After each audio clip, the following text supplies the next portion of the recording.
하나님 감사합니다. 날 위해 이 땅에 독생자 예수를 보내시고 죄와 사망에서 우리를 건지시는 은혜에 감사드립니다. 주님의 오심과 고난과 죽음을 더 많이 생각하며 우리도 자기 십자가를 지고 주님 따라가기 원합니다. 온전히 주님 신뢰하며 따라가기 위해서 더더욱 말씀 앞에 올바르게 설 수 있게 하옵소서. 방금 부른 찬송의 가사처럼 주님을 생각할 때마다 기쁨의 근원이요 감사의 근원이 되게 하시고 주의 이름을 밤낮으로 불러도 아쉽고 부족함을 경험케 하옵소서. 길을 잃고 방황하고 여기저기 헤매일 때 목자 되신 우리 주님 나타나 나를 인도하시고 푸른 초장 쉴만한 물가로 우리를 이끌어 가실 때에 내 경험과 내 고집과 강팍함으로 주님 거부하지 않게 하시고 주의 손이 우리를 치유하시고 도우시는 것을 경험하게 하옵소서. 하나님, 오늘 늘 푸른 대학이 개강을 합니다. 단순히 나이 든 사람들의 모임으로 이루어지지 않게 하시고 신앙의 선배들로 존중받는 모임 되게 하시고 이들이 평생 교회를 위해 수고하고 헌신한 것을 기억하고 감사하고 증거하며 이들이 강건하기를 축복하는 복된 모임, 즐겁고 유익한 모임이 되게 하옵소서. 수고하시는 임원들과 선생님들 한 사람 한 사람 세심한 마음을 더하셔서 우리 어르신들을 섬기고 보살피고 그 삶을 응원할 때에 따뜻한 사랑의 표현과 관심이 온전히 전해지게 하옵소서. 내가 받고 싶은 사랑도 중요하지만 나를 향한 사랑을 그대로 받아들일 줄 알게 하옵소서. 늘 푸른 대학에서 식사를 준비하며 매주 수고할 때에도 안전하게 하시고 즐겁게 하시며 나의 손길을 사용하여 많은 이들에게 즐거움을 주는 이 헌신과 봉사가 복되게 하옵소서. 다른 일을 먼저 생각하며 내 시간을 내어놓는 이 귀한 봉사에 하나님 채우시고 위로하시고 좋은 것으로 갚아주시는 은혜를 허락하여 주옵소서. 어린 자녀들 새로운 학교와 만남에 잘 적응하게 하시고 키와 지혜가 함께 성장하는 시간들 되게 하옵소서. 하나님, 오늘부터 사순절 절기가 시작됩니다. 40일이면 새로운 습관을 가질 수도 있고 기존 습관을 버릴 수도 있는 시간이 오니 기도하며 결단하게 하시고 도전하게 하옵소서. 오늘부터 누가복음을 대하게 되고 또 누가복음과 사도행전으로 이 사순절 절기에 연습하고 녹음하며 우리의 소리를 모아보려고 합니다. 동일한 말씀을 몇 번씩 연습하고 반복하면서 살아있는 말씀을 가까이 할 때에 우리가 알지 못하는 놀라운 은혜의 역사 또한 경험하게 하옵소서. 이 새벽에도 주님께 나올 때 구체적으로 한 글자 한 글자 적어드리는 기도의 제목들과 일천번제의 예물들과 감사의 마음들 주님 받아 주시옵소서. 이제 말씀 앞으로 나아가고자 합니다. 이 시간 함께 하실 성령 하나님을 의지하오며 예수님의 이름으로 기도드립니다. 아멘. 오늘 말씀은 누가복음 1장입니다. 오늘부터 제2수요일 사순절이 시작되고 누가복음 1장부터 보게 됩니다. 사순절이라는 말은 말 그대로 넉사자에 열순자를 써서 40일의 절기를 말하는 겁니다. 예수님이 광야에서 40일간 금식한 것을 기억하며 부활절 전 주일을 뺀 40일의 시간 동안 예수님을 더 많이 생각하고 절제와 훈련의 시간을 보내게 됩니다. 40일이면 하나의 습관을 만들 수 있다고 하더라고요. 또 기존 습관을 내어버리기에도 충분하다고 합니다. 이 시기에 여러 가지 도전을 할 수 있잖아요. 새벽기도 지키는 것에 도전할 수 있고요. 특히 요즘에는 핸드폰에서 게임 어플 하나를 지우는 것을 또 도전하기도 합니다. SNS 활동을 절반 이상 줄여나가는 그런 도전도 하기도 하고요. 말의 표현을 조심하기도 하고 또 내가 평소에 읽지 않았던 책을 읽어보기도 합니다. 성경을 읽기도 하고 기도 모임에 더 열심을 내기도 하고요. 너무 많은 것을 다 하기보다는 몇 가지 절제하고 도전하고 또 참여하면서 예수님께 더 가까이 나아가는 그런 시간을 이 사순절 기간 동안에 보내고 있는 겁니다. 올 한 해 새벽을 신약성경 한 장씩 살펴보고 있는데 이번 사순절 기간에 누가복음을 읽게 되면서 보이는 소리라는 그런 주제에 도전해 보려고 합니다. 혼자 참여하셔도 괜찮고 가족이 함께 나누어 읽어도 괜찮고요. 친구끼리, 목장끼리 그렇게 다양하게 참여하실 수 있습니다. 우리 교인들의 모습과 또 목소리로 된 보여지고 들려지는 성경을 만들어 보면 좋겠다. 언젠가부터 또 저도 들어왔고 그렇게 생각해 왔는데 이번에 그 첫걸음을 좀 떼고자 합니다. 이번에 누가복음과 또 사도행전을 한번 시도해 보려고 하니까요. 그렇게 말씀을 연습하고 반복해서 읽어가며 말씀을 더 가까이 접하게 되는 사순절 절기에 도전할 수 있게 되기를 다시 한번 권면 드려봅니다. 누가복음은 의사 누가가 기록하였죠. 로마의 고위 관리인 데오빌로를 향하여 그리고 이방인들을 향하여 예수님만이 유일한 구세주가 되심을 알려주기 위해서 누가복음을 작성했습니다. 사도 바울의 동역자이기도 했습니다. 그래서 이 누가는 이방인으로서 예수를 믿고 회심한 사람 중에 한 사람입니다. 자신처럼 이방인들에게도 복음이 증거되기를 원하고 또 죄 문제를 해결받기 위해서 사람으로 오신 예수님을 알려주기 위해 또 복음과 믿음의 강력한 초청을 말해주기 위해서 누가복음을 썼다고 이야기합니다. 사복음서에서 유일하게 이 책을 기록한 목적, 기록하는 기본 원칙에 대해서 밝히며 시작하거든요. 1절부터 4절까지를 읽어보겠습니다. 우리 중에 이루어진 사실에 대하여 처음부터 목격자와 말씀에 일꾼된 자들이 전하여 준 그대로 내력을 저술하려고 붓을 든 사람이 많은지라. 그 모든 일을 근원부터 자세히 미루어 살핀 나도 데오빌로 각하에게 차례대로 써 보내는 것이 좋은 줄 알았노니 이는 각하가 알고 있는 바를 더 확실하게 하려 함이로라. 3절에 데오빌로를 언급하잖아요. 이것이 좀 오해가 될 수 있어요. 한 사람을 위한 복음서냐? 아니라는 거예요. 이것은 헬라 문화의 어떤 특징 중에 하나인 거예요. 왜 우리도 영화를 볼 때 또 책을 볼 때 보면 가끔씩 책 앞표지나 영화 맨 처음이나 맨 마지막에 이것을 누구누구를 위해 바칩니다. 이렇게 쓴 것을 볼 때 있잖아요.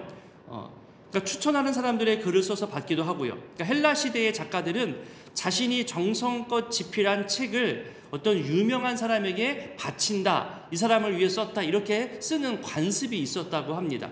그래서 이 책에 대해서 더 많은 권위와 관심과 독자들을 확보할 수 있는 근거가 되는 거죠. 이런 헬라 문화 시대의 배경을 가지고 있었던 누가였기 때문에 그런 문학적 관습으로 데오빌로라는 그 당시 유명한 관리 이름을 써서 이렇게 시작하는 것으로 보입니다. 그러니 데오빌로라는 이름을 써긴 썼지만 이 책이 데오빌로 한 사람만 보는 것이 아니라 데오빌로를 비롯해서 여러 사람들, 특히 이방인들에게까지도 읽혀질 것임을 생각하면서 그렇게 이 책을 쓰기 시작한 거죠. 4절에서 알고 있는 바, 이것은 어떤 의미냐면 이 책을 보게 될 수많은 사람들이 이미 복음에 대해서 듣고 배운 적이 있었다는 말이에요. 근데 한편 그렇게 듣고 배운 것이 불완전하다는 뜻이거든요. 왜냐하면 이미 알고 있는 바를 더 확실하게 알려주기 위함이라는 것은 당신들이 이미 보고 배운 것이 불확실하다. 내가 더 완전하고 확실한 것을 알려주겠다는 그런 뜻이 담겨 있습니다. 우리도 평생 동안에 보고 배우고 경험한 것을 완전하다 말할 수 없습니다. 내 것이 다 옳다라고 주장할 수도 없습니다. 그것은 곧 교만인 거죠. 늘 말씀 앞에서 나를 새롭게 하고 말씀이 주는 은혜에 내가 적응해 나가는 것이 그것이 올바른 태도라 여길 수 있겠습니다. 불안정한 이유가 뭐가 있을까요? 왜 이미 복음을 들은 사람이 뭐가 부족하기에 어떤 상황이기에 불안정하다고 이 누가는 느꼈을까요? 당시 기독교는 대부분 입에서 입으로 전해졌습니다. 사람의 경험과 사람의 생각이 많이 들어간 거죠. 그러다 보니까 명확한 지식으로서의 내용이 불충분하고 사람의 경험 중심으로 전해지게 된 거죠. 또한 올바른 복음이 전해졌다 하더라도 이단과 같은 또 다른 가르침, 그리고 여기 보세요. 2절에 보니까 저술하려고 붓을 든 사람이 많은지라, 수많은 사람들이 자기 생각, 자기 경험으로 글을 쓰고 붓을 들어서 오해의 말들을 또 더 퍼져나가게 된 거죠. 그래서 복음을, 사실에 근거한 복음을 확실하게 점검해주는 책이 필요하구나. 누가가, 의사였던 누가가 그렇게 생각하고 붓을 들었던 것으로 지금 보여집니다. 그 확실한 복음의 증거, 1절과 2절이 말하잖아요. 이것이 사실이다. 이루어진 사실이다.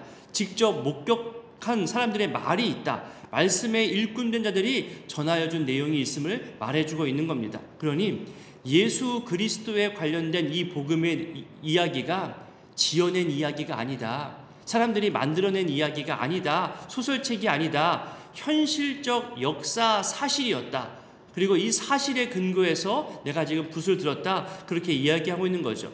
한마디로 증인과 증언이 있는, 역사성이 있는 복음이라고 이야기하는 겁니다. 그리고 그 모든 내용을 의사인 누가가 자기의 그 꼼꼼하고 세심한 전문적인 실력을 가지고 점검하고 검토하여서 순서대로 지금 정리하고 당신에게 보낸다. 이것을 말씀하고 있는 겁니다. 이제 5절부터는 세례 요한의 출생을 예고하고 또 가브리엘 천사가 나타나서 이것을 알려주는 내용이 나옵니다. 5절에 보면 사가랴와 엘리사벳이라는 부부의 이름을 소개합니다. 이들이 어떤 삶을 살았는지 한 구절만 봐도 알 수 있는데요. 우리 6절을 읽어볼까요? 이 두 사람이 하나님 앞에 의인이니 흠이 없이 행하더라. 그러니까 사람들 앞에서 보여주는 겉모습의 신앙, 외식하는 신앙이 아니라 하나님 앞에서 살아가는 신앙의 모습이었고, 그리고 흠이 없다는 이런 표현처럼 이 부부가 평소에도 일상의 습관 속에서도 훌륭한 신앙의 모습을 보여주고 있음을 알려주고 있는 겁니다. 그런데 7절을 보세요. 근데 이들에게 나이가 많음이 있고 또 자식이 없다고 말하죠. 그 당시 이것은 하나의 저주처럼 여겨졌고 부끄러운 일이었습니다. 이런 이들에게 천사가 나타나 출생을 예고합니다. 13절부터 17절까지를 읽어봅니다.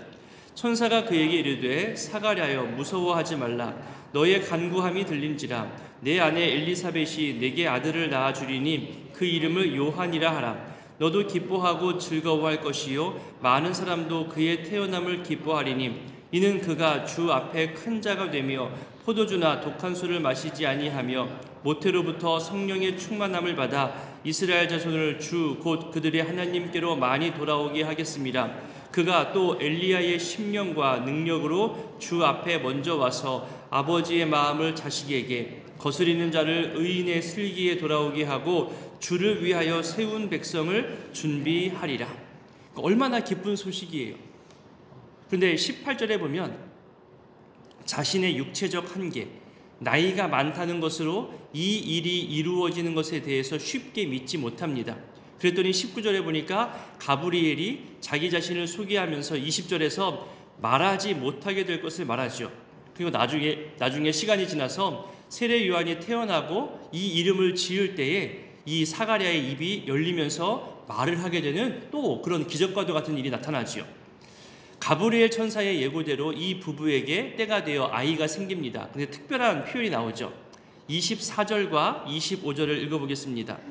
이후에 그의 아내 엘리사벳이 잉태하고 5달 동안 숨어 있으며 이르되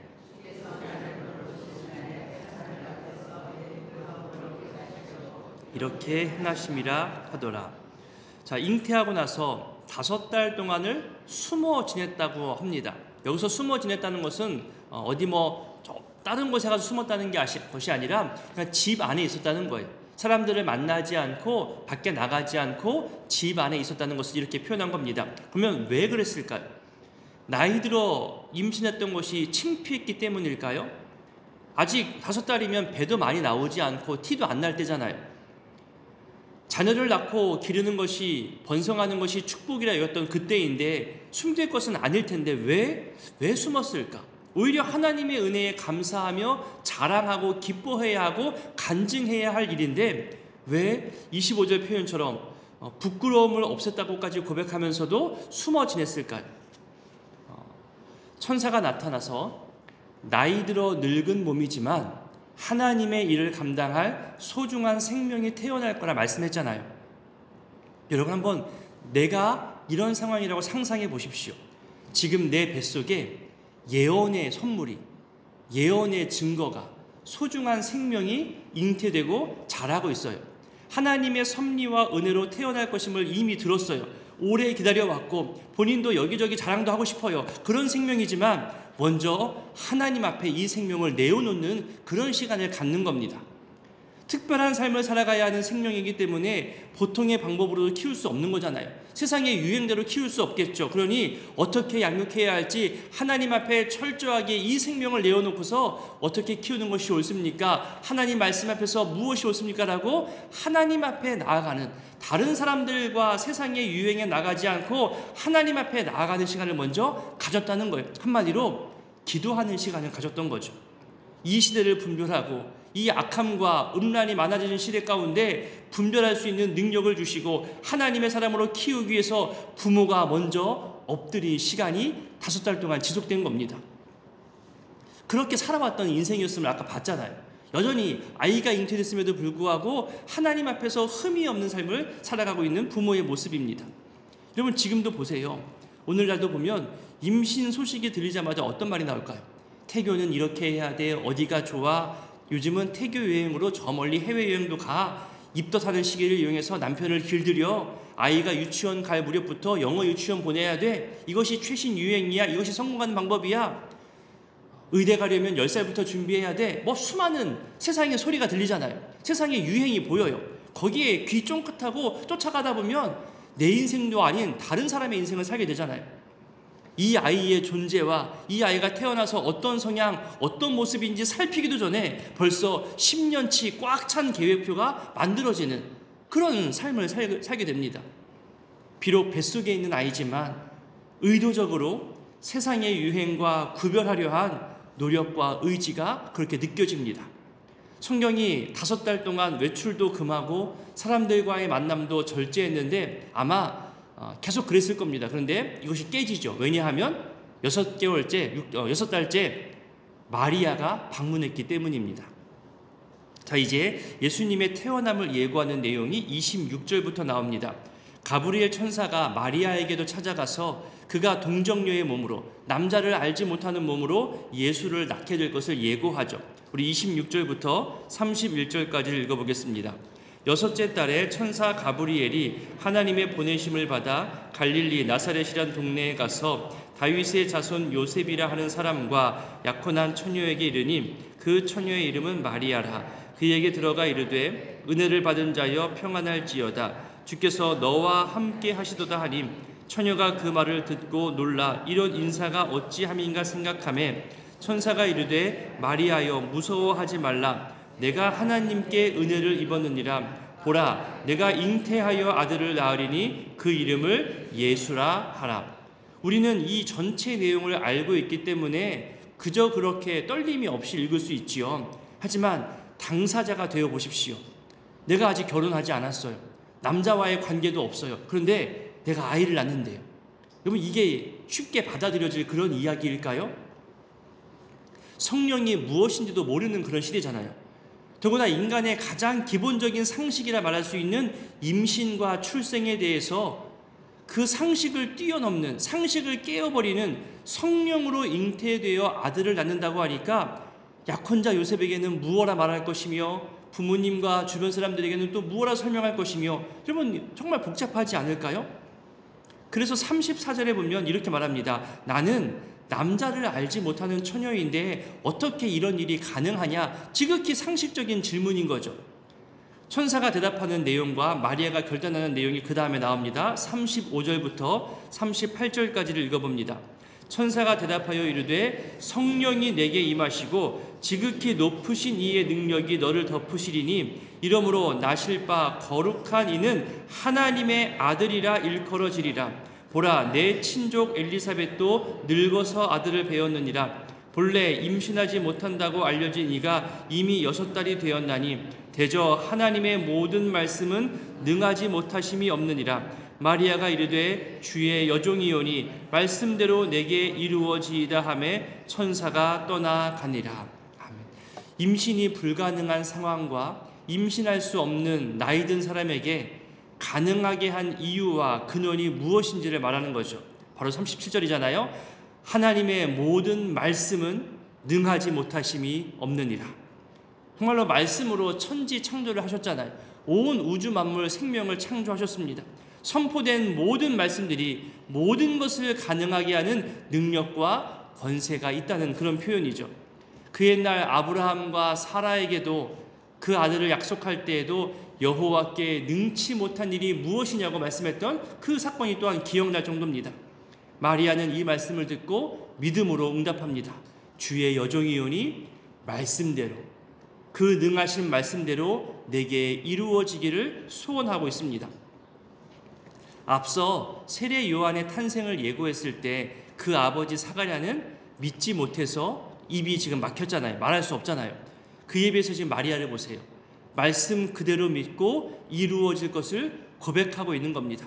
정말 평생을 하나님 앞에서 흠이 없게 살아왔던 사가랴도 인간의 상식을 뛰어넘는 말에 순간 믿지 못해서 그런 징계성 이렇게 말을 못하게 되는데, 마리아, 젊은 처녀 마리아가 하나님의 말씀대로 이루어지기를 원합니다.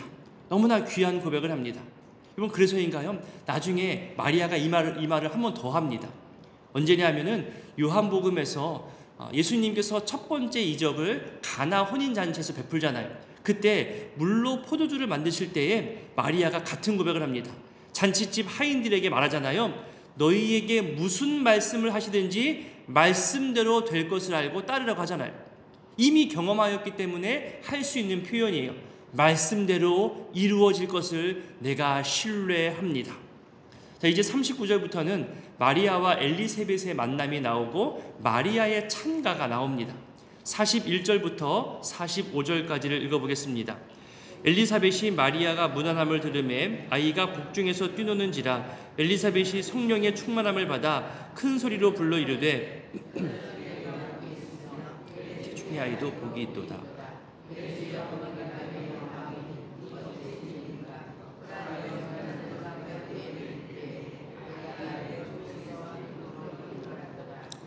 주께서 하신 말씀이 반드시 이루어지리라고 믿은 그 여자에게 복이 있도다. 말하지도 않았는데 벌써 엘리사벳은 마리아의 상황을 다 알고 이렇게 고백하는 놀라운 모습을 보여주죠. 이제 그 다음 46절부터는 마리아의 찬가 내용입니다. 이것은 하나님의 절대 주권을 찬양하는 내용인데요, 구약을 많이 인용하고 있거든요. 이 말은 뭐냐면 마리아가 구약 성경에 익숙하다는 것을 알려주는 거예요. 어릴 때부터 성경을 읽고 알았으며 여전히 청년의 때, 처녀의 때에도 여전히 그 말씀을 묵상하고 암송하며 말씀대로 살려고 애썼다는 것을 짐작하게 해주는 그런 말입니다. 이제 57절부터는 세례 요한이 출생하고 사가랴가 닫힌 입술이 열려지게 되고 말을 하게 되면서 또 찬양하며 예언하지요. 57절과 58절을 읽어보겠습니다. 엘리사벳이 해산할 기한이 차서 아들을 낳으니 이웃과 친족이 주께서 그를 크게 긍휼히 여기심을 듣고 함께 즐거워하더라. 태어났어요. 모두가 함께 기뻐하고 즐거워합니다. 이제 아이 이름을 지으려 때가 됐어요. 아버지도 또 어머니도 요한이라고 말합니다. 아까 우리 13절에서 읽었잖아요. 천사가 말하기를 아들을 낳으면 요한이라고 이름 지어라. 주변 사람들이 말려요. 아니, 그런 이름은 지은 적도 없다. 보통 우리 가문에 있었던 이름을 짓는 것이 전통인데 왜 한 번도 짓지 않은 그런 이름을 지으려고 하느냐, 말리기까지 하죠. 부모 모두 과거의 전통이나 관습 속에서 이름을 찾는 당시 전통을 따른 것이 아니라 천사가 알려준 대로, 가르쳐준 대로 믿고 또 그렇게 살아갈 아이의 인생임을 생각하며 순종하며 이름을 지은 겁니다. 하나님의 일을 이제는 믿고 신뢰하는 모습이죠. 특히 64절을 보세요. 아까 말 못하는 자가 되었는데 이제 입이 열리고 혀가 풀리며 말을 할 수 있게 됩니다. 막혔던 것이 풀려지고 자유롭게 되었을 때 가장 먼저 표현한 것이 바로 하나님을 찬송한 일도 중요하다고 볼 수 있습니다. 기도한 것이 응답되어지고 답답했던 상황이 해결되었을 때 여러분 어떡하나요? 기도하기를 혹시 쉬진 않던가요? 그 간절한 소원을 들어주신 하나님의 은혜에 먼저 찬양하며 감사하며 기도하는 습관을 이어가는 것이 더 중요함을 또한 교훈해주고 있습니다. 이제 마지막으로 사가랴의 찬가가 나오고 세례 요한의 성장이 표현됩니다. 우리 마지막 80절을 읽어보도록 하겠습니다. 아이가 자라며 심령이 강하여지며 이스라엘에게 나타나는 날까지 빈들에 있으니라. 그러니까 성장과 훈련의 시간들을 짧게 요약했죠. 자라났다, 심령이 강하여졌다. 그러니까 일반 다른 사람들과 동일하게 정상적인 성장의 과정이 있었다는 것과 그 신체적 성장뿐만이 아니라 메시아의 길을 예비할 영적 성장까지도 함께 있었음을 표현한 말입니다. 그리고 이제 출가하여서 메시아의 길을 알릴 빈들에 있었다고 성경은 말해주고 있죠. 이제 내일부터는 예수님의 탄생과 또 태어나심에 대해서 이야기가 이어질 것입니다. 오늘 이 말씀을 기억하며 기도하실 때 80절까지 되는 정말로 긴 내용이에요. 누가복음의 기록 목적과 또 세례 요한과 예수님의 탄생을 예고하는 천사의 내용들, 그리고 이 아이를 믿음으로 잉태하고 출산하는 이 과정들을 보면서 혹시 우리 중에도 아이 갖고자 하는 분들이 있잖아요. 오랜 시간 생명의 선물을 받고자 기다리는 가정들이 분명히 있거든요. 이들에게 하나님, 이들에게 생명의 선물을 주시고 믿음으로 키울 수 있는 믿음의 가정의 기회를 달라고 기도했으면 좋겠습니다. 또 어린 자녀들, 갓 태어난 자녀들 믿음으로 키워내는 신앙의 부모 되기를, 세상의 유행과 세상의 소리에 휩쓸리지 않고 믿음의 길 가운데 믿음 선택하는 믿음의 부모, 믿음의 가정 되기를 기도해 주시기 바랍니다.